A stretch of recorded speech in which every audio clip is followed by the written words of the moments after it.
Welcome to the BAM Pod. All right, welcome in everybody to the BAM Pod. I'm your host, Big Ed. And on the line tonight, I have brought in one of our Super 60 anglers, Mr. Scott Head. And we are going to be talking about some frog fishing. It is that time of the year. Scott, welcome into the show, man. Hey, how you doing? Thanks for having me. Oh, I'm doing great. I'm just sitting here in a nice air-conditioned house, not a whole lot going on, and just decided let's talk about some fishing. And you know what? It is that time of year when people turn around and go, it's top water, right? I mean, this is when, little kids come out of every grown man. That top water bite comes out there. And one of the most explosive, one of the most fun things to do out there on the water is frog fish. There's a couple big tournaments that come up this time of year, out on the California Delta especially. But California Delta is not the only place you can throw frogs. You can throw them just about anywhere and have some good bites. So, Scott, let's talk a little bit about it, because I know that you're going to be fishing some of these tournaments. And let's talk about the Delta and how you approach, some of this frog fishing in this time of year. It's getting to be 100+ degrees out there, man. How do you go at it? Take the plunge and jump into new favorites at Black Bear Diner. Breakfast, lunch, and dinner, we've got you covered. Good old-fashioned family food, Black Bear Diner. It's getting right. It's getting right. I've been out fiddling around with it off and on, and the frog bite's starting to progress. If you're looking for the right stuff, and you kind of keep moving around and adjust to the weather, that's going to be big. Right now, I think we're hitting a little cool down. We had a big hot spell, and now we're going to hit a little cool down for a little bit. But looking at the long range, it looks pretty stable. So, is that really important right there? The stable part of it. Do and you said the right stuff. What's the right stuff for frogs, man? The right stuff for frogs on the Delta could change every 5 minutes. I'm looking for, typical ambush points, shady points. There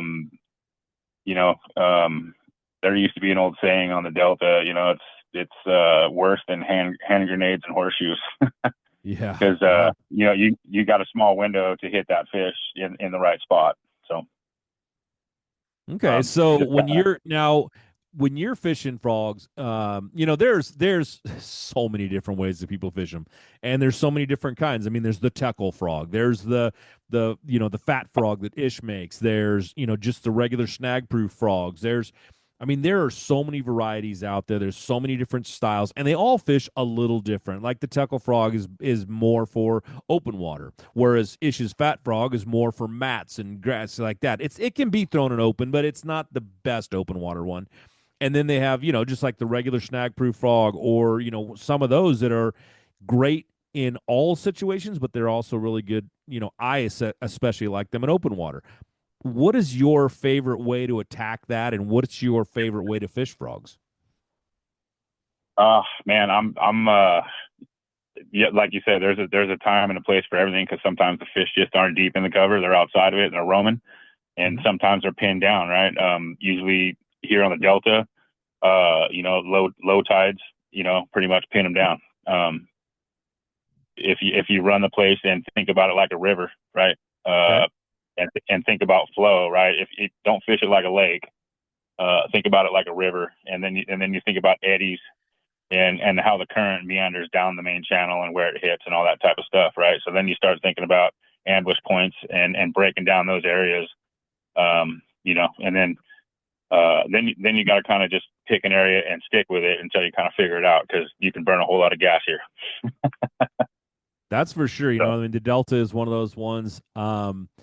Now, one of the big things when you talk about Delta and you talk about frog fishing on the Delta especially is tide, right? I mean, you're looking at, is it something, when I think of frog fishing, a lot of times I'm thinking of, basically stable water. I don't want the tide moving all that much. I want those fish exactly where I think they're going to be. How do you approach that? I mean, are you more of a tide running kind of guy? Are you like, hey, you know what? I've got a few spots I run to, I hit those, and by a few, I mean, 700 and 550. But, is it one of those things that you go out and you're, hey, this is what I want? Tide matter to you? Does it not matter to you? What is it that you kind of look at? Man, when it comes to frog fishing, I look at everything. I look at weather, I look at tide. Wind's a big factor. You know what I mean? Wind can Okay. kill a frog bite in certain areas. It could turn it on. You just uh, time on the water. Nothing replaces time on the water. Okay. Um, and when you're running the river, like I said, don't be afraid of current. Right? Some people, I don't run the tide a lot. Only when I'm looking for ambush spots, right? That's when I'll run the tide. When hitting that slack water, you know what I mean. The fish are roaming Right. around a little bit more. They're a little bit harder to pin down.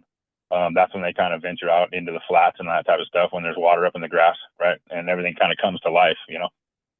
Um, Other than that, I kind of keep it simple. I've been fishing this place since I was like 8 years old. Uh, I I think of it like a river, but there is a time and a place to fish it like a lake as well, right? Usually in the wintertime. Okay. So now at 25 years old, um, you've been fishing for a while. And when you look out there, I've fished with a couple guys out there on this whole thing and on the Delta with frogs. Mark Lassane especially, done some fishing with him out there, and it is, some guys. I remember back in the day, it was some guys would sit on those big cheese mats and throw frogs for hours and hours and hours on these things, and other guys, as I progressed and went on, I found fishing wide open toolies. And like you say, those ambush points are great when the tide's moving. But when the tide's not there, and you don't have any movement water, those fish you started talking about, they go up on the grass flats. They get out in there. Is is this, when the way you just talked about it, we've had some really warm weather, it's cooling down a little bit, and then it's going to heat back up again. When these tournaments come, I'm not positive of the dates they're coming up, and I know they're coming up quick. When these things come up, is there anything that you go, okay, so it heated up, it cooled down, it heated back up? Are you waiting for that? Would you rather it be hot rather than cooler? Or and when you look at that grass and you go, okay, you know what, when this goes slack, I'm looking for this kind of grass. Are you talking about open grass? Are you talking about grass that's got big cheese mats on it? What kind of grass are you looking for? Because there's a little bit of grass in the Delta. Yeah, there's a little bit of grass, and it's kind of changing a little bit this year too. I was out this weekend actually messing around, and areas that in the springtime started mothing up and getting nasty. I took a ride through there, and I was just out looking around, and they actually like cleaned up. So I don't know Huh. what happened there, but yeah, as far as the grass flats go, the type of grass doesn't really matter to me when I'm running a lot of spots. Okay. I'm looking for grass flats that are adjacent to deep water. And like you said, the tide basically is the machine that makes these fish active. There's windows, right? The more the water's moving, the harder it pins them down and the heavier they feed, right? I mean, uh, and then the less water movement there is. Like we had some really nasty tides a little bit ago, a week or two ago, Hmm. where you had, a good hard incoming, and then the outgoing was just like less than a foot or a foot and a half or something like that. And those kind of tides make it tough, right? The fish don't bite. They're not that active. They kind of bury up. So Okay. then you go after them. Then you kind of go after areas still relating. You still want water. You want enough water over their back, but they'll just tuck up under something and just kind of ride it out when they're a little more lethargic, right? So then you fish a little slower. I like it when it's hot. The hotter it is, the more active they are, right? You hit those shade spots. Keep it simple. I always try to keep everything simple because I can really, really outthink myself, especially on the Delta. Um, I think that's my worst enemy here is, you start thinking about, man, I could run here, I could run there. And before you know it, you're just running everywhere and you're not really fishing. So I kind Uh, of recommend when you get in that mode, you just start looking for current, big flats next to current, right? right. Channel bends and a flat right behind it with a good weed edge and some tulies, a little bit of shade, all that stuff matters, right? Okay. Now I'm gonna preface this by saying I'm not talking about frog tournaments right this second when I ask this next question. I'm asking this question for when there's not frog tournaments because what I'm going to ask is, what is your favorite like follow up bait? Like if you're out there fishing frogs and you get a blow up and everybody gets a big blow up, once in a while, and you're just like, oh my god, I miss that. Is there a rod you have sitting on your deck that you go going in with that next? And if I get that blow up, that's what I'm throwing in there. Man, like anything bass fishing, that question is actually very, very wide open, right? Because if you're fishing in cheese, right, Yeah. you want a flip bait, right? Because they're probably eating crawdads and maybe the occasional, crippled bird or something, right? Right. So I would say a flip bait in that situation. But if you're fishing open water and it's not real grassy, if you're fishing open water and it's kind of grassy and there's a little water over the top, I would say a Senko, right? You throw a Senko in there, you'll smash it. Okay. And then when you get out into that more open water, you're fishing that open water, like a buzzer frog, a teckle or whatever, Right. I would say like something more reaction type, like spinnerbait, chatterbait, even a crankbait. Okay. So if you're basically matching what they just did. So if they just blew up on a buzz frog, you're going to throw a spinnerbait back in there. Right. Something like I said, just based on cover and how effective can I get back into where I'm fishing with something that's going to get down, right? Because obviously you missed a top bait, so I want to get a down bait on them real quick. Okay. Now I know, and again, everybody, if you're listening to that during the frog tournaments, you can't follow them up with something like that. So I don't want to get you in trouble No, when I say that, but that's what that'd that's be a lot, more like a because team tournament scenario. exactly, and that's Yeah. one of those things. Now we're on the Delta, we're fishing grass, I think we're living in a place where frogs are. Now let's take it a minute and go, okay, we're going to go to Folsom. We're going to go to Oroville. We're going to go to Berryessa. And we're going to still throw frogs. This is a thing. This is a happening. People do this all the time. I've caught lots of fish on frogs out there. How do you fish, open water? Is it one of your do you still do that? Do you still go out there and throw frogs in open water like that on lakes? Well, before I get started with my story, there's this guy, and he's probably gonna get mad at me for mentioning his name. I don't know. We'll see. Uh, but my old team partner Ryan, um, he we were fishing a team tournament on Oroville National Bass West, I think, back in like 2010, and we were just having one of those crazy days where like, dude, they got to be rolling them up, man. If we don't have 20 pounds, we're not going to catch them. We're going to catch a check. We're going to get smoked. And so we were catching them on a bridge piling. Like all of a sudden the wind picked up and we're throwing Sinkos and we're catching good ones. We're calling 2.5. We go back in this creek with a bluff on it. I pick up a spook, catch a big one. He picks up a spook, catches another big one. We're calling out 2.5. And then we come around the corner to this one little creek channel, and it had a bunch of wood, not a lot of wood, mostly like bark and grass. The lake had come up real quick, Hmm. and it was still early. It was probably like, I want to say it was like May or something like that. And anytime I get near the bank in a lake, because Ryan, when he's on the trolling motor, you know what I mean, he likes to be out in the open water, or he's moving on the trolling motor, right? And anytime I get near a bank, I always got a frog rod or a flip stick. I never go anywhere without one. So even on Shasta, Oroville.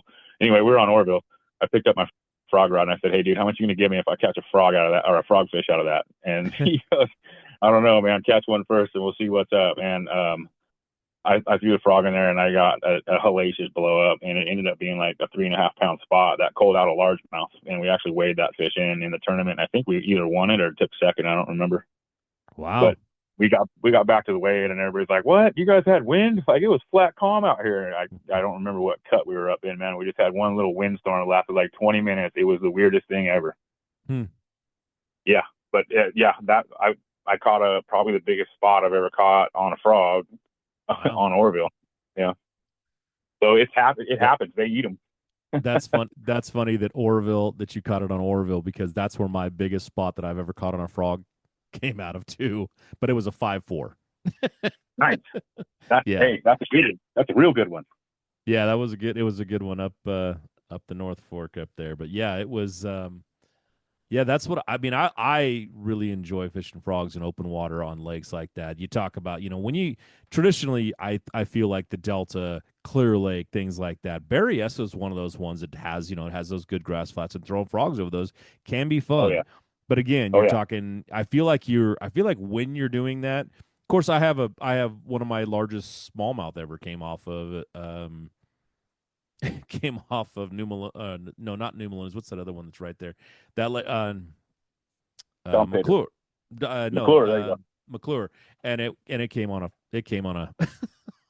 on a frog, and open, Wow, very very open water on top of one of those little island tops, that is awesome. and it was like I have yet to do that. it was like a was it a 5'7" or something like that smallmouth. It was like holy moly, Did no anybody idea. catch any frogfish at potholes? Smallmouth? I don't know if they caught smallmouth. I know that they Caught frogfish. Oh yeah, there was lots of frogs. So that was when we went up there. I had talked to and interviewed a couple people, and they talked about that exclusively. That Nice. they were frog fishing was the one of the keys up there. The guy who actually won, Mike Maktowski, he got some frogfish, but he changed it up and he wasn't really going for that. But there were some guys up there absolutely 100% throwing frogs, and they were catching quite a few. I know one of the limits, one of the 1 day limits completely goes, all my fish came on frogs. So yeah, there was some good fish caught, and there were some good bags brought in up there. That was a good one up there. We're going to take a short commercial break and talk to you about one of our great sponsors, StoreQuest Self Storage. They're here to help you get your garage back. As an outdoor enthusiast, you have gear, lots of expensive gear, equipment, boats, trailers, and vehicles, probably all stored in your garage. You need a storage space that's easy to access, secure, and climate controlled. And that's where StoreQuest comes in. Head over to storequest.com. Plus, members receive an exclusive 10% discount with the offer code BAM10. That's BAM 10. StoreQuest is the official self-storage partner of the BAM Tournament Trail. What the flock are you waiting for? California's newest luxury entertainment destination, Chicken Ranch Casino Resort, is ready to play.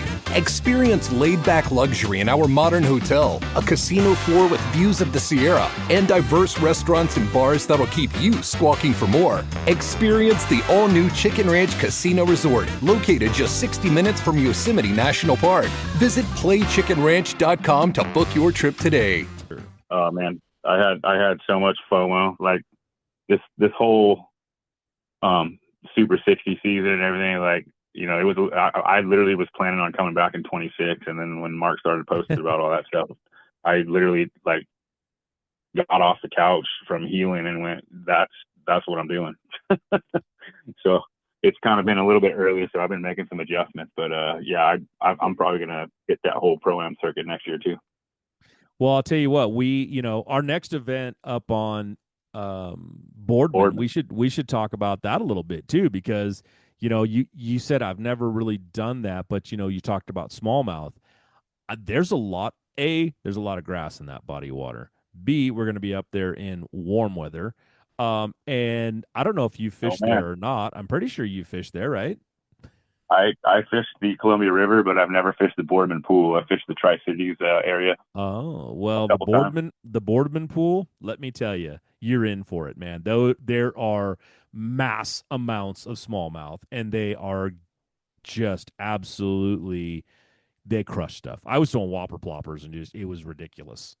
Oh man, I had a whopping maybe hour and a half, 2 hours. I think we fished. Just got to go out while we were doing other stuff and said, "Hey, let's throw some stuff around." And we threw it around. It was like, oh my gosh, it was crazy. And I would imagine the whole time all I could think of was, I want to throw a frog so bad on some of this stuff that's up there. So it could be a good I could, opportunity. And there were big smallies up there. I scheduled an extra day off no matter what happens. I'm staying to fish an extra day. So Yeah, it is definitely a good pool. It is definitely a great little area to stay out up there. But let's talk a little bit about what you just said right there. You came back, got off the couch, you were injured. You can talk about your injury if you want, but let's talk about how you kind of did this and came back, because you were when were talking a little bit off the air, you talked a little bit about a couple stories right there about how you made it back and decided you were going to fish the Super 60, got the opportunity. You had fished back east a little bit. Let's talk a little bit about, what you did to get back and make the Super 60 and what it kind of means to you that the Super 60 is here now. I mean, this is a great event, giving away some big paycheck. And yeah, let's talk a little bit about it. Oh man. Yeah. So I was, I make my career building, freeways in the Bay Area. Been a lifetime. Well, I've always wanted to fish. We won't since I was hold a that kid. against you, by the way. I've been on the highways in the freeways in the Bay Area, and we won't hold that against you. I'll tell you what, the funding is definitely behind the condition of the roads. That's for sure. But anyway, yeah, I wanted to fish since I was a kid, and I got into construction and my drive to fish. You know what I mean? I actually got good at construction while I was trying to get really good at fishing, and then I ended up just taking that pinching path instead of kind of really like hanging it all out there to fish. And man, I've tried to hang it all out there to fish while earning a pension a few times, and I've failed miserably. So kind of just laid back, took care of some life, and had gotten back to work, and was basically building a new life. And the plan was to get financially stable to go fishing, and I didn't want to even entertain it unless I could absolutely afford to do it on my own with no help. And then once I got to that point, right, like Right. we all need sponsors and we all need help, and that's great. That's awesome. But, I'd set a threshold because there was a time when I would gamble my mortgage on, a tournament just because I had a chance to win, and I thought I did, but you know how that goes. So, so yeah, we decided to kind of hang back a little bit, take a big break. And, that term fishing will always be there, is definitely true. The only thing they don't tell you is how much advancement happens while you're out. So yeah, I kind of was getting back into fishing. The kids are out of the house. Me and Mama are kind of finding our way, doing our thing, and I ended up getting sick, and I got knocked out of work for about 6 months, and that turned into 8, and then it turned into 12. And so I was sitting on the couch recovering from an autoimmune issue, and at one point, I was thinking when I was getting sick, like, man, I don't know if I'm ever going to fish again. And that's all I've ever wanted to do. I just waited to fish, and I waited to fish, and I didn't go do it. And now look, I might not ever get to fish. And, it wasn't that bad. Obviously I was, being a little dramatic with myself probably, but it's the first thing that crosses your mind when all you want to do is fish. Right. So we fought through that. And, Mark put a post up about it, and man, I looked at my wife, and she goes, hey, we have a plan, 2026, right? Like, that's when we're planning to come back with a new boat and the finances all straight and a good tow vehicle. And, and I responded to the Facebook post, and then another one came out, and then I responded to it. And then pretty soon I started thinking about it. And then pretty soon there was no change in my mind about it. And then pretty soon I started using my downtime to, start really getting myself in shape to go fishing. And I thought I was ready when we hit Don Pedro. I knew I was kind of going to get stomped because I've been out for a while. I was still rusty, and I didn't have all my fundamentals back, and so I kind of expected that one. But I'm one of those guys, man. When you sign up, I don't even worry about the money, man. All I worry about is doing everything I can do to win that tournament. And if I don't win, that's fine, man. I'm going to support everybody else that's there and get on to the next one. You know what I mean? Yeah. So that's kind of how it all came about. And then things just started developing. And, so I was able to get healthy enough in time for waterfowl season. So I guide for geese full time in the Central California Valley from Glenn County all the way down to the California Delta.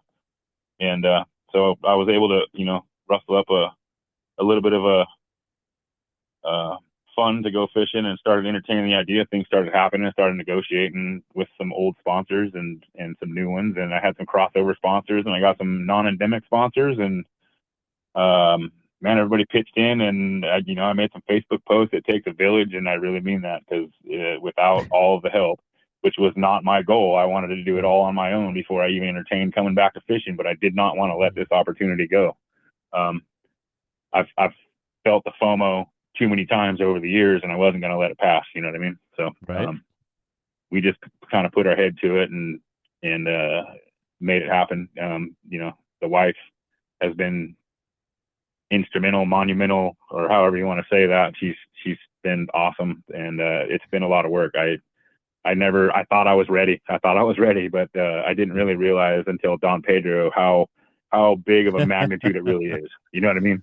Yeah. And then I kind of settled in at Mojave a little bit. You know what I mean? I kind of, I went down a day early. I drove around, drove to the gas station, went to the grocery store, took care of all my stuff, got my lunch stuff, and drove down to the marina, made sure I knew where I was going and all that good stuff. And, kind of took my time, went back, and actually Airbnb'd a house that had a garage big enough to put my boat in.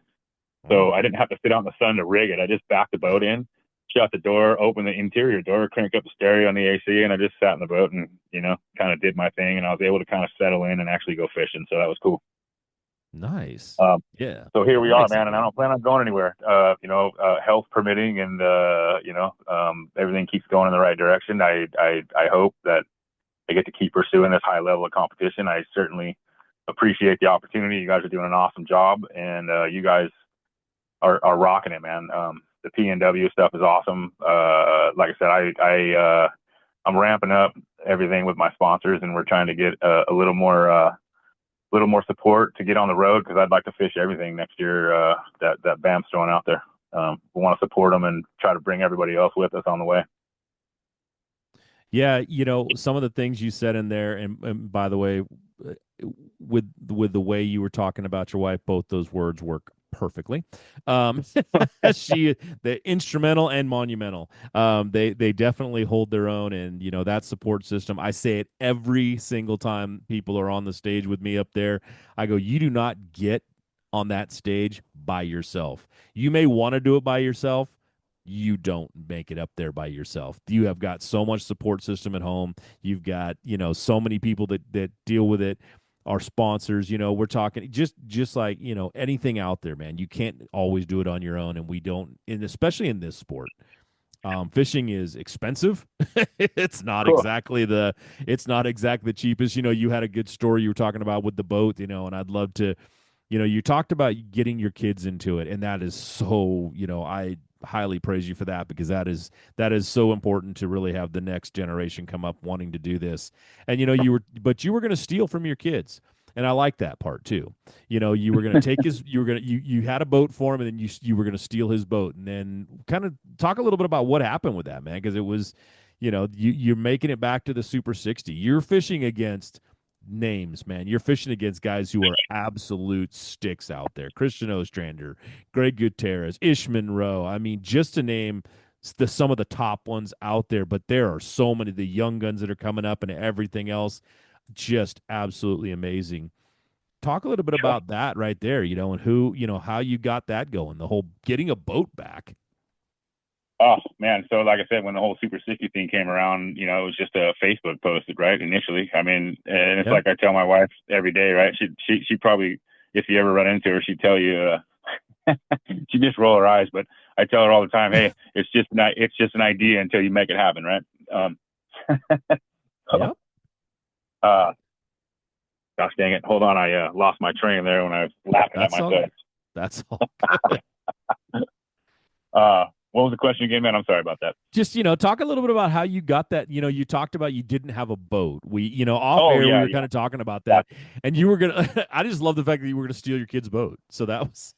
It's the moment when everything is on the line and precision, power, and control make all the difference. A moment over 20 years in the making, anchored on loyalty, trust, and support that goes beyond all expectations. A relentless pursuit of perfection. All born from a revolutionary idea to help you rule the water. Power Pole. So yeah, years ago, the boat I had an '05 Triton. Man, I love that boat. It was the best riding boat I ever had in my life. It had a Verado on it. It was probably the only one around here with a Verado at the time. And everybody's like, dude, what'd you buy that motor for? I'll tell you what, that boat ran so awesome. I mean, man. Anyway, I had that, and my kid was, my kid's been with me since. I mean, I'm an outdoors pool. I hunt in the wintertime ducks and dove and geese and turkeys. So I ended up guiding. And anyway, my kid was really into fishing, and he used to go to tournaments with me. And it got so bad that like when he was 12, 13, that Dad, I want to go to orbit with you. I'm like, dude, I'm going to fish a tournament, man. I can't just leave you running around the bank. I'm like, do you understand what that does to my head? I can't, I understand you're okay, but I cannot go fishing and leave you running around on the bank with no cell phone or no service. Like, you know what I mean? Come on, man. But he was so persistent. He always wanted to fish. And so we found a local club, the Delta teams over here in the Delta. And he started fishing that. And I started boating naturally, right? Because I wasn't really fishing anything big at the time, and I kind of backed out of big time tournaments. So I kind of dedicated myself to helping there. And so funny story, my kid and Luke Johns, back when they were in the high school clubs, I mean, there were so many tournaments that it'd be them two neck and neck. You know what I mean? It was always like, oh, who's leading? Oh, Luke's leading. Who's in second? Oh, Austin's in second. Like, oh my Lord, here we go again. You know what I mean? Them two were always battling it out neck and neck, man. It was too much. But yeah, so I started boating for those guys. Then I started with that tournament director Barry over here at the Delta teams.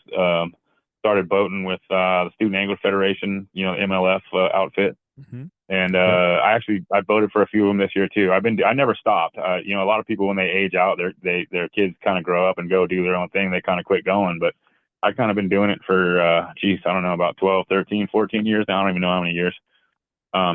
So there's a lot of great programs out there for the youth, man. And I'll tell you what, these kids coming up nowadays, man. Ty Manarola, that dude is something, man. 22 years old.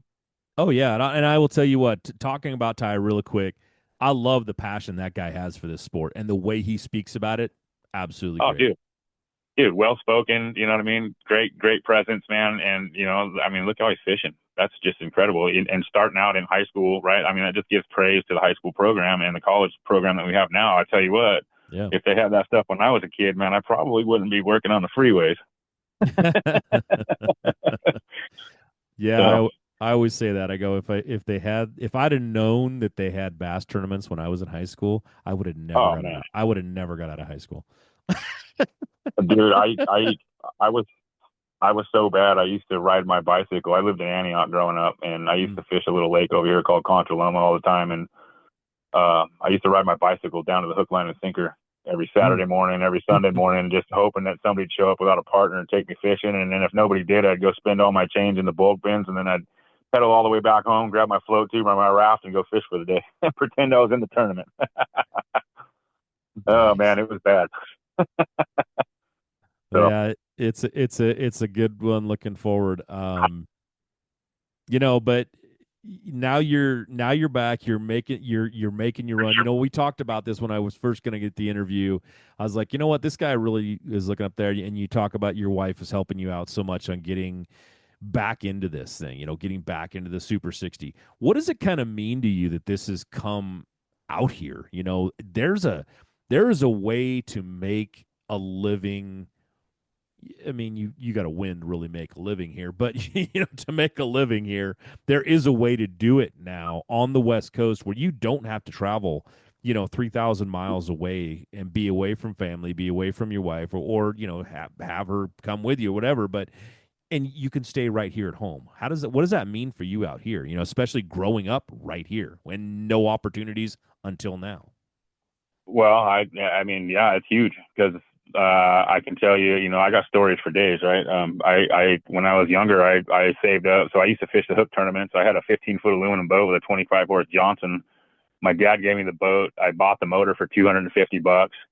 I ran it till it blew up, and I took it down to the shop and had a guy rebuild it. And I started fishing tournaments. I don't know, 1992 or 91 or something like that. Yeah. And saved up and bought my own boat. I went down and paid cash for it, $26,000 for a 19-foot Hawk with a 200 on it, man. And I bought a truck. I bought a Dodge Ram Charger, and I was packing up to go back east. I was literally had the truck parked out front, and I was going to go back east and fish the Bassmasters Tour, and I ended up not going. I for some stupid reason, I went to work. I chickened out at the last second and I stayed home. I guess I don't know what happened. I just life kind of all fell apart at the wrong time right there. Um, but Uh, yeah, I mean, we make, we all make decisions, and it's one of those things, right? You didn't make that decision to go back east, and no telling what maybe that would have killed your dream. Maybe you'd have been back there and just like, I can't do this. God, and I've spent all my money, and now I got to go home, tail right. between my legs, and I come back, and now but you did it right this way. You're back on pier, and you're going back out, and and Well, and now it's here. and that was the major deal. Back to your question, right? And that's kind of getting there. I don't know if you notice, I like the roundabout way sometimes, but uh, getting back to your question is, I always told my wife, everybody around me, everybody that knows me, all I want to do is make it on tour one time. If I can't make it or I don't make it, it'll tell me if I don't belong there. And with the way things are now, with no avenue to qualify out west, with even a qualifier to get back east, and then you got to go fish the elite series. I mean, Bryant's doing it, and that's crazy expensive. He's got to have two boats. He's flying back and forth. That's tough. And for me to try to get back into fishing and come in to do that, like I don't have that kind of money liquid. It's so basically my tour plans when I'm nearing retirement is basically all but lost, right? And then when the Super 60 came up, it's like, hey, whoa, we can fish that tour right here, right now, and that's kind of what changed my mind and really probably annoy everybody around me about it because that's all I talk about. So, that's when I get my head on something, I'm dedicated to it, and and now that I'm going to say we've made it to the tour and we're halfway through the season. I obviously, I want to win every tournament. Do I expect to win every tournament? Nope. I know I'm going to take my lumps. I've been out for a while. But I like to travel. I like to have fun. I like to be on the road. I like fishing new places. Mojave was awesome. I can't wait to go back. I told my wife when I got back, I was like, man, if we don't go back there next year, I'm taking a week off for my birthday and I'm going there because that place was amazing. I had a blast down there. I've never been there. I fished Havasu before. I've never been to Mojave, and man, what a blast! That place was awesome. I had so much fun there. So Yeah, that was cool. that was a definitely a different one. It's funny. I was the year before we were at Lake Martinez down there. If you get an opportunity, go there as well. Oh, you know what? I talked to Colby about that. He stayed at Oh, my house last year for the Pro-Am Championship. And I was talking to him about it, man. He's like, "Oh, that place is awesome." I have never been to a body of water with one that was so clear, two that was so weird. Right? And by weird, I mean in a very good way. It was like you're driving down and it's like, oh, turn left here into what, that Tule Bank, and it's like, yeah, but see the hole right there. It's like, okay, and you Yeah. turn into that hole, and when you come out on the other side of the hole, it's like you're in A whole nother lake. a lake. it was There's a it whole was county crazy. lake over there. Oh yeah, and then you're driving around, you're looking, and we were there at a time when it was, there was fish on beds, there was fish alpha beds, it was kind of like the middle of Oh yeah, everything. And you look nice. down, and there was a couple times, and I was watching. We were filming Mark Pilgrim at the time, and I'm looking to my right, and it's like that's a 15-pounder easily just sitting there looking at me. Oh God. And there were so many 6, 7s, 8s, 9s, just giant bass everywhere looking Good around, Lord. and you're just like, holy moly.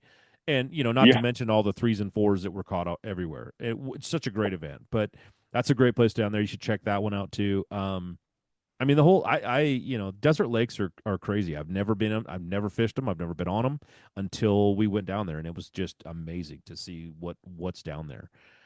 Oh man, yeah. I want to fish the U.S. Open. I've never gotten to do that one, and it's always at a busy time for me in construction because I'm busy at construction, and I'm trying to wind down the construction season to get done so I can get ready to go hunting. So, Yeah. Yeah, that's that. I mean, that is coming up on us very, very quickly. California's really weird, and when they do it, I don't know if you talk about hunting geese and all that, but you hunt deer, I'm guessing as well. I don't call myself a deer hunter. I'm probably more like a recreational hiker with firearms. That's funny. Yeah, because I, I it starts in August for me. I'm an archery. I do archery. I do rifle. oh yeah, I hunt everything. So it's one of those things. It's like, oh my gosh, it's coming so quickly, and Yeah, I Yeah, but think when you, A-Zone opened last weekend. yeah, possibly for archery, yeah, Yep. Yeah, I somewhere. did. Yeah, I I think believe it's so. July something. Yeah, so Yeah. Don't quote me on that, but yeah, exactly. Don't go out and kill anything without checking first, just because Scott said so. Um, right.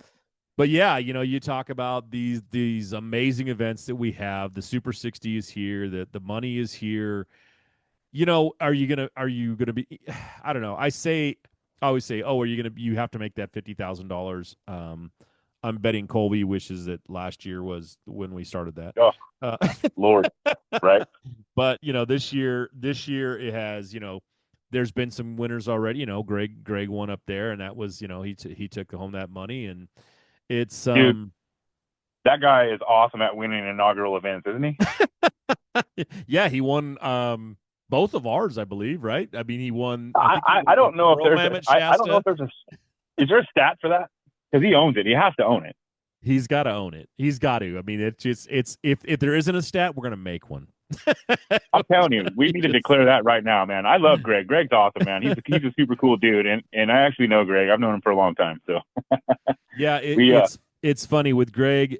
I have never in my life, and I've known Greg for many years as well, and it's one of those things that I have never met a single person that has a bad thing to say about him, and that says a lot for a human being. I oh mean, man, yeah, there is not, there's people out there that don't like, people just because they don't like them, but honestly, I have never once met anybody that just says, oh, I don't like Greg Gutierrez, that guy's a horrible person. It just hasn't no, ever happened. no. I met Greg back in '04. I Mhm. drew him at the Coalinger and the Bassmasters, Yeah. and God, if you ever talk to him, he'll tell you. I had one of the craziest days fishing, man. The fish, it was a fall event, and the fish were just chewing on jigs, and I'm like, dude, I can't get bit. I'm like, I can't get bit. And he's like, dude, are you kidding me? Like right there, throw it out. I'm like, I throw it out there. Dunk, dunk, dunk, dunk. I get bit, but I could not hook the fish. I don't know what was going on. I was off that day so bad. And yeah, it was funny. He was laughing at me, man. He was like, and he literally like, he'd take my rod and throw it out there. Put the fish on. I'm like, I know, dude. I don't know what it is, man. I'm just having one of those days. I was just having a mental block, man. I mean, I still caught a limit of fish, but I wasn't catching them like I should have been. I don't know what was going on. Right. But we had fun. He's at the time I think I was carrying about 274 pounds, man. I'm not that big anymore, man. I lost like Mhm. 50 or 60 pounds, and I've been trying to maintain that. So, but being in the back of his nitro back then, you know what I mean. I Yep. listened to his podcast, right, and he'll tell you, hey, why don't you stand in the middle of the boat there? Oh man. I uh, fished with Robert Lee one time. Actually, I drew Robert Lee. I drew Greg Gutierrez oh, at I'll tell you what, I drew Greg Gutierrez at Clear Lake, and I drew Robert Lee at the Shasta event, the wow. very next event that same year. Hmm.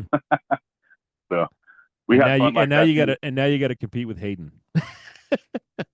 You know what, man? I listened to a couple podcasts. I've been listening to a lot of podcasts because I've been trying to catch up on everything. So when I'm at Right. work doing my blue collar thing and I want to live the fishing world, I just listen to podcasts on loop. So Nice. man, he's one cool cat. He reminds me of his dad a lot. You know what I mean? I don't. I spent a day with Robert in the boat, and you know what I mean. I've ran into him here and there. I'm pretty elusive on the Delta, man. I don't really hang out anywhere. I know a lot of Right. people. I don't. I kind of do my own thing, and I try to be diverse. So, Well, but yeah, he's one of my calls I got to make too, because I need to get him on this show and talk to him a little bit about. I really, the oh, legacy. dude, I think the legacy thing is interesting, and how it affects him, and how it's one of the interviews I want to do is, how does it affect you being that legacy and being that guy? I mean, that guy's kid, right? I mean, oh yeah, dude, he's he awesome. was. Though. Like I said, man, he reminds me of his dad, but he puts his own spin on it. That podcast I listened to, man, it was great. I was laughing the whole time. It was awesome. Yeah, it should be fun. I'm gonna try to get him on here in a little bit. I'd like to. I really need to get some of our young guns on here. I mean, there are some of the ones coming up. I'd even like to talk to some of our high school kids, because we have some really good. I mean, the kid that went all the way up to potholes up there and won at Noah. I mean, that kid is ridiculously good. I fear for all of you guys on the Super 60 and the pro-ams because when that guy goes onto it, man, it may be over. He may be taking a bunch of money. Oh, He's a heck of a yeah. stick. That kid he's a young guy, but he's a heck of an angler. Discover Plumas County, where adventure meets tranquility. Nestled in the heart of nature, Plumas County offers endless activities for everyone. Dive into the clear waters of Lake Almanor for wakeboarding thrills and fishing excitement. Whether you're an adrenaline junkie or a fishing enthusiast, Lake Almanor has something for you. Stroll through charming local boutiques and indulge in fine dining experiences that will tantalize your taste buds. From unique shops and gourmet restaurants, Plumas County is a haven for those who love to explore and savor. Immerse yourself in lush forests of pine and fir trees, perfect for camping, hiking, and biking. And don't miss the breathtaking Lassen Volcanic National Park, where you can witness the power and beauty of nature up close. Footloose in Plumas County, your ultimate escape for adventure, relaxation, and unforgettable memories. Visit Plumas County today. I think that high school thing and the pro-am deal is pretty awesome. I think that's pretty awesome. I get them involved, get them out there. You know what I mean? There's a lot of kids that don't have an outlet to get out there. You know what I mean? Well, I'll tell you what. It's one of the things I've said. There is a 1 in a million chance of becoming a professional basketball player, baseball player, football player. There's about a 1 in 100,000, chance of becoming a bass fisherman. Yeah, the odds a are a lot better. professional one. Yeah, Yeah. you can really do it. If you want to put your time in, put the effort in. It's not easy. I mean, don't get me wrong. Colby Pearson makes it look easy sometimes, but Greg Gutierrez makes it look stupid easy sometimes. But it's one of those, it's one of those things that I see a lot of guys that go out and you can really make it in this sport. And there's money now. There's definitely a lot of money out there. Oh man, and not only money, but one thing that I can attest is the lifelong friends. Man, I have so many awesome people that I know just because I've met them in fishing and hunting. You know what I mean? It's crossed over into hunting and fishing, and I think a majority of the people that I pretty much deal with in life are somehow, some way intertwined into fishing or hunting. On a tournament level. Yeah, it's definitely an outdoor deal, and if that's what you love, if that's what motivates you is to be in the outdoors, it's definitely it all goes hand in hand. You may not be a professional angler and a professional hunter, but but you might be a really good hunter and enjoy being out there and freezing your tail off in the duck blinds and going out up in the mountains and walking around, like you said, hiking with a stick.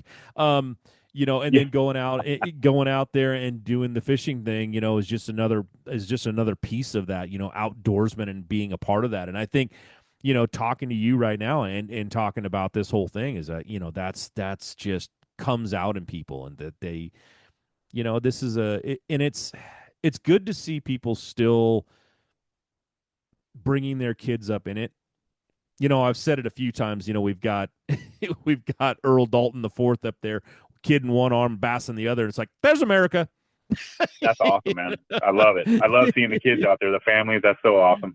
Oh, it is. I wish that more people would just embrace this sport. I would love to be up on that stage. I've told you guys this. It's like, I would love to be standing up there trying to entertain at least 1,000 people. It would be amazing to be standing out in that crowd and get those guys going. When you guys come up on that stage, I would love to hear the crowds go. And I can definitely do that. I can definitely get people riled up and get them going up there. Just everybody come up and show up and see what we do up here. Hey, we'll see if you still are that motivated when we get to the Delta and my family takes up the whole parking lot when we get there. I'm in. Absolutely. The more the better, and it's one of those things that I love this sport. I've been in it for a very long time myself, tournament angler, moved on and just kind of, did my thing, and my stuff didn't die, but I'm here on the stage now, and it's like I'm still a part of it. I'm still doing it. And, talking to guys like you, talking to anglers that are out there, I just think it's absolutely amazing. And the ability for you to come in here and start making your way back, I guess, after that illness, after being out for so long, and now you're coming back. There's an opportunity to be here in the Super 60. You're out right now getting ready for frog tournaments. Those things are coming up. it's we started off on frog fishing. We kind of went into life right there, but it's Yeah, okay. we did. That's part of this show, and it's one of the things that I think that people tune into and want to listen to is getting to know the anglers that are out there, and it's one of my goals and of being a part of BAM is to get you guys known by the general public and getting people to go, you know what? I'm going to be a fan of Scott Head, man. That guy, I liked what he said. I liked the way he approached it. I like that he's out doing all this stuff, and this is great. Um, so just because we're just because we got off topic a little bit, it's all right. People just get to know you a little bit better. Yeah, we So kind of did. We kind of did. But you know what, man? It's about bringing people into it and kind of showing them what we're about. And the BAM platform, I don't care who you are, man. Even fishing the pro-ams, the exposure you get, the platform you get is, I mean, if you maximize that, it's out there, right? You just got to put your head to it and put your head down and work, and then invite your friends, right? And take a kid fishing. And, if you don't know, ask somebody that knows, you know what I mean? It's real easy to get people out there. And, I tell my kids all the time, like, hey, get off your phone and get outside, right? It's kind of a, get outside, take a fresh breath, and enjoy life a little bit. So all you got to do is raise your head 4 inches, and life won't yep, pass you by quite as bad.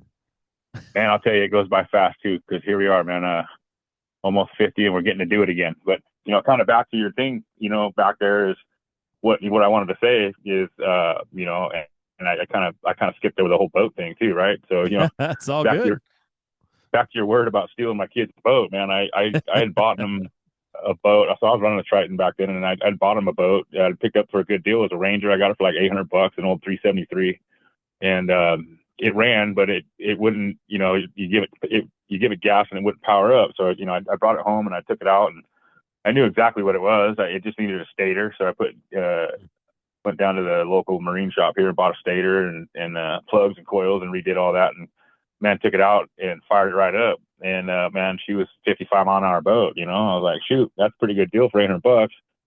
So my kid was just starting to fish, so I started tearing it down, and I told him, I said, hey, bud, a little elbow grease, you help me, right? You won't have to pay for any of the upgrades. Let's just get it fishable, get it safe, and then when you get some time under your belt, and you get, old enough to drive the boat, right? Because, at 16, you have to be 16 to drive the 150. But I was like, hey, man, if we start working on it now, we go out fishing in it, you get to run it and all that stuff, get familiar with it, then, it'll be a good first boat for you. And he kind of passed all that by wanting, the nice boat that dad had, and didn't really want to work for it. So it kind of sat in my driveway. And then, I had to sell my Triton back during COVID. I that was kind of unprecedented times for everybody. And I, had a job that I thought I was going to retire at. And I went to work one day and the doors were shut. And I was like, whoa, not good. Right. So, trying to find a job in construction in the winter months is pretty tough when everything's mud, right? There's not a lot of work going on. So I basically, I can't live in my boat. So I wasn't fishing a whole lot. So I just sold the boat to save the house and kind of just sat around. And then, the fishing bug kind of got me. So I started finishing up the boat. My kid was still around. I said, hey, man, you want to go fishing? And he didn't want nothing to do with the boat. So I said, all right. And I started just fun fishing out of it. And then, I don't know, I fished a BBT tournament or two out of it with my buddy. And I blew the motor. We fished Oroville, and we didn't do that good. And then I blew the motor at Clear Lake. And, so I kind of put the cover on it, and that was the end of that. I'd go out trolling motor fishing every now and then. But when the Super 60 came up, I was like, well, I guess I'm just going to put a 150 on that thing and go fishing. And, everybody's like, dude, you can't go fish that kind of stuff in that boat. I said, why not, man? The dang thing floats. What's wrong with it? As long as the motor runs, I don't care what the boat looks like. I'm going fishing, man. I got an opportunity to get on tour. I'm gone. And so then everybody's like, dude, you don't know nothing about forward fishing. You don't know nothing about this. You ain't got no spot lock. Everything's manual. And I said, hey, man, I still know how to fish. I might get my butt kicked, but I'm going to figure it out. And that's all I had to work with. So I kind of started looking at that, and I was kind of waiting to heal up. And then, a good buddy of mine, my hunting partner, he's like my right-hand man for my waterfowl guide and stuff. Called me one day and said, hey, man, tell me you got a little bit of cash in your pocket. I said, I don't have any cash, buddy. I've been off work for a while. Things are bad. And he goes, hey, man, just tell me you got some cash in your pocket. I said, I don't got any cash, bud. what are you getting at? He goes, just lie to me, man. Just tell me. I was like, all right, dude, I got some cash in my pocket. He goes, all right, now look out your window. And I looked out my window, and there's no Ranger 205 sitting there with a 225 on it. And the thing was about as ugly as a mud duck. Been sitting outside for 2 years, and the carpet was rotten, and the seats were ripped, and it didn't look good. Wow. But I started cleaning it up, and I spent, I think, 45 days straight before the Don Pedro tournament. I worked on that thing from 4 a.m. until dark every day to get it ready for that tournament.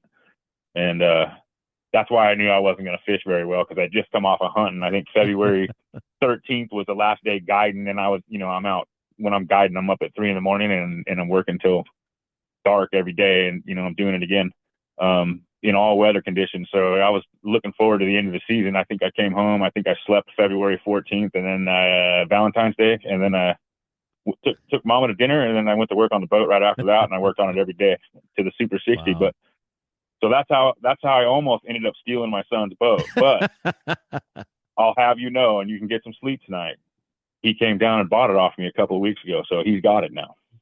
Nice. That's Yeah, good. That's good. I'm hoping he's going to put a motor on it, and I'm hoping he's going to make an appearance at the Primes next year. I challenged him, so let's see. I hope he gets there. He's pretty talented, man. He needs to be there. Good. That's what that's what we need out there. We need that nice young guns coming up. We need those. We need them coming up, because that's going to make our sport better in the future, and that's what it needs to be. Like I said, I think some of these guys are great, man. It was just a good story you're telling to me before, and I thought everybody else should hear that story too, because it's not often that we steal somebody's boat, but it may as well be your kids. Well, moral of the story is you don't have to steal your kid's boat to go fish the Super 60, but you don't need a new boat to go fish the Super 60 either. All you need is something that floats and runs and get you out there and go fishing. Absolutely. I mean, in the end, it's still just fishing, right? I mean, do you want to be competitive? Do you want to be competitive? Of course you do, but it's not the boat that makes you competitive. It's the person in the boat that makes you competitive. So that's the way it needs to be out there on the water. Yeah, man, that's what's up. I fully believe that, and honestly, if more, I honestly think that there's a lot more guys out there that are sticks that just don't fish tournaments, right? And I really wish they would. Well, and that's, I think I'm hoping that we're going in the right direction, and I'm certainly waving the BAM flag everywhere I go, and it's a family event, and not only your immediate family, but the BAM crew, right? Everybody's cool. The live boat release guys. I think last time I was at Mojave, I was by myself. So my wife is, if she was going to travel with me, that was the whole thing. She retired. We sold her business a couple years ago. She's retired, and she's kind of helping me out with all this. And so our plan was to have her go with us the whole time. Well, everything kind of fell apart in Mojave. Well, that's how I ended up with that nice big house on the country club by myself. Mama had to stay home and watch the dogs, because we had a series of events that fell through. The house sitter couldn't make it, and then the family couldn't go. And so she just looked me in the face and said, "Look, man, this is what we got to do, because it's not like you're not going to go, right?" So we just kind of sucked it up and went with it. And that's what's up, man. Just keep it simple, and adjust as you go, and look, be happy to be there, right? A lot of guys, it seems like the tournament scene, right? We kind of went through some bad stuff, and we're recovering now, and I think it's recovering nicely. I think there's a lot of positive in the West Coast tournament scene right now. It's certainly got me grabbing gears. Yeah, I don't know how else to say it. I mean, my wife tells me I'm pretty much relentless at some point. But you know what? It is that time, man. I'm going to give this to you, because right now, everybody's listening to this. We've kind of got a little bit of a story of who Scott is, but you know what? I'm going to give you some time to, you've talked about your guide service, talk about your sponsors, tell everybody a little bit about how they find you, how they follow you. And this is time to, whoever doesn't know who Scott Head is right now, he's talked a lot about it. But you know what? This is his time to shine. So Scott, talk a little bit about all your sponsors and, what you do and how people can get a hold of you. Oh man. Okay. Here we go. I'm Scott Head. You can find me on Instagram at Scott Head Fishing, as well as Facebook.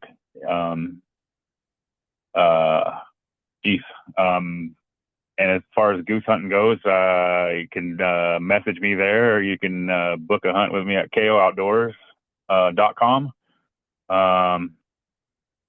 And then I'm working with another guide service this year called Ace High Guide Service here on the Delta. And then basically, who is Scott Head? Scott Head is a guy who saw a fire and decided to go fishing and hope, we can keep doing this and get people out there and bring the youth in the sport really active in the outdoors community, youth outdoors community, hunting and fishing. If you don't know, there's a really great page on Facebook called California Junior Hunters and Gear Exchange. Billy Rourke runs that page, and we donate hunts through them.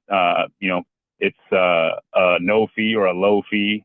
A lot of them are raffle giveaway hunts for people that want to get their kids involved that don't know where to go, and we provide quality hunts, guided hunts for a lot of it, and fishing trips all the way across the board. It's not only hunting, it's fishing and hunting all the way.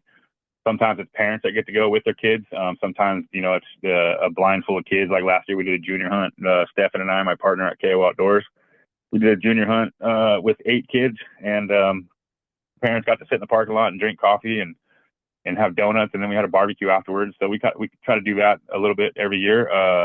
We also donate some hunts for the veterans, vets for hunting and fishing. Dominic and Jacob DeLong over there doing their thing. And then, my sponsors, man, the list is long. First and foremost, it's got to be my wife and the village, the family. It's been a long, long road, and we're here, and we're going to try to make the best of it. So if anybody needs to get a hold of me or wants to ask, talk fishing, anything, we're 100% approachable. Obviously, we like to talk. So I'm going to run into my sponsors a little bit. Hudson Excavation, they're a local joint trench company here in the East Bay area, Oakley area. All your joint trench needs, no job is too small. Anything from houses to city streets to private projects. 5 Exons. It's a Duchenne's muscular dystrophy nonprofit that helps boys with Duchenne's and their families. They're fighting for a cure. They're trying to gain exposure. 5exons.com. Please go visit them and help that out. All the exposure helps a great cause. It's a nasty disease. It's very rare, and it only affects boys. That's my main sponsor, and I don't want to make it sound bad. They don't help. It's not like they help me out, but they don't help me out like that. It's more of it's near and dear to my heart. It's my best bro's grandson, and so they're doing their best to spread awareness and try to help other families that are going through the same fight. So we really, that's the main logo on the side of my boat, and I hope everybody sees that on the side of the freeway or on the water and goes and visits that website and just takes a look, because that's a big one. California Cornhole Association, the number one authority in Northern California cornhole, West Coast. They throw big events, private, corporate, you name it. They've got it. They're doing some other stuff too now. I think I want to say beer pong and paddle ball. I didn't. That's new. I don't know how new that is, but it just came out. OV Cornhole and games. They make cornhole boards, bags, all that kind of stuff. Non-endemic sponsors, right? And then Yozuri Fishing Line, man. Chris over there has been awesome. Those guys are great. I've been using Yozuri for a couple of decades now, and I don't have anything bad to say about it. It's probably the best line I've ever used, and I'm glad to have their support. They're awesome, and we'll be in their booth next year at the ISE show and probably the Pacific Coast Fishing Show as well. Costa, Maury over at Costa, give him a shout out, man. He's awesome. Great products, great glasses. If you're not wearing Costas, you're not seeing the fish. Pro Point Lures, man. Roger over at Pro Point, man. That guy's awesome. He's been with me forever. And if it wasn't for him, I probably wouldn't have won Angler of the Year in the 2017 CTTs, because I had a good bag of fish, and I was out in the middle of the lake with my trim relay blown out, and he came back and got me and got my fish, and that was the end of that story. So, Roger, thank you, man. I appreciate everything you do for me and everybody else out here that's fishing. Brayback buzzbaits, the best double buzzer on the market, man. There is no other double buzzbait that is built like that. The arms where it comes together. Nobody else out there has a design that doesn't cut your line. That thing flips over on a cast, and you get a big fish. It'll cut your line off. So check them out. Brayback buzzbaits, whitewater fishing, rain gear, sun protection. Check those guys out. Aaron and Doug over there. They're awesome to work with, and they do a lot for our industry. They sponsor Jay Shakirat and a lot of other guys on the whitewater team as well. Pretty cool people over there, man. They've been nothing but awesome for me. Hardcore Waterfowl, Doug over at Hardcore Waterfowl, Reagan, and the team over there. Those guys are awesome. They came over on the hunting side, and they helped me out. Power Rods just jumped on with Keith over there, man. What a great guy. Super awesome, responsive, great customer service. Had my rods in like 3 days, I think. Can't ask for anything more than that. Responsive, took care of me, and I appreciate that, man. We're looking forward to staying with those guys and making a run at it.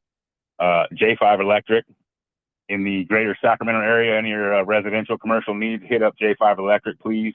Tangle Free Waterfowl, local company out here in the Bay Area. They make good accessories, hunting blinds, all kinds of good stuff. And then Running with Rook, at Running with Rook on Instagram. That's my good buddy Ed, the guy I talked about that dropped the boat off in my front yard that made all this possible.